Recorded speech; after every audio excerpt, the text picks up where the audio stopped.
Sefcovic blasted UK for political posturing. Knee protocol to no use since the ball in Frost's court.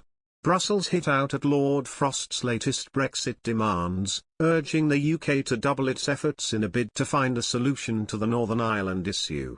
EU Commission Vice President Maros Sefcovic blasted the UK Brexit minister following Lord Frost warning Britain would safeguard its position in other ways if it is not able to reach an agreement with the EU over the Northern Ireland Protocol.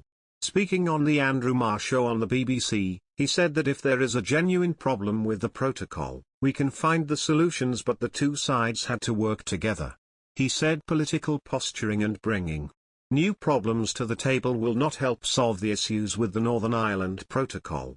Mr. Sefcovic added progress was made on Friday in talks between the European Union and Britain on post-Brexit trade issues affecting Northern Ireland, and solutions can be found if London redoubles its efforts. Asked why he could not accept proposals that goods which were not going to leave Northern Ireland could be treated in one way, while goods that may cross into the Republic were handled differently, he said, would the UK accept not to have the overview of what's coming to the UK market? Would they accept it? I don't think so. And you just simply have to understand that if something is coming to the EU single market, that we have to have an overview.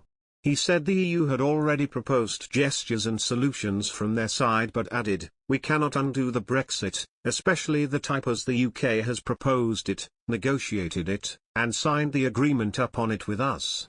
Mr. Sefcovic said the EU was doing everything possible to avoid the triggering of Article 16. He added, we had a change of tone in the discussions over the last week, which I really appreciate. Also, our discussion of these practical issues, like for example medicines, was more constructive than before. So it's a decision of the UK government. We are doing everything possible to avoid it because, of course, it will have serious consequences, first and foremost for the people in the Northern Ireland, but also for the EU/UK relations, and therefore I want to stay on this positive term.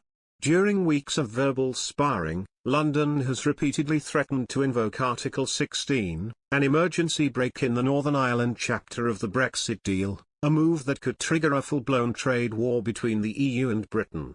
Mr. Sefcovic last week welcomed a change of tone from the British side and called for that to translate into compromise in the talks about the nitty-gritty of the trading arrangements. Since leaving the EU last year, Britain has delayed the introduction of some planned border checks that were designed to avoid the need for a hard frontier between Northern Ireland and EU member Ireland.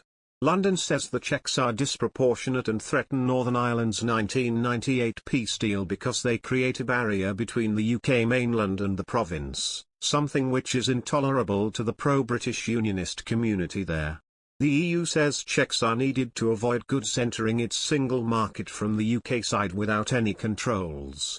In an article in the Mail on Sunday, Frost said those solutions don't deal with the problems, pointing out that 200 retailers had stopped delivering to Northern Ireland and Marks & Spencer had withdrawn its entire click and collect range for Christmas because of the uncertainties in delivery timetables.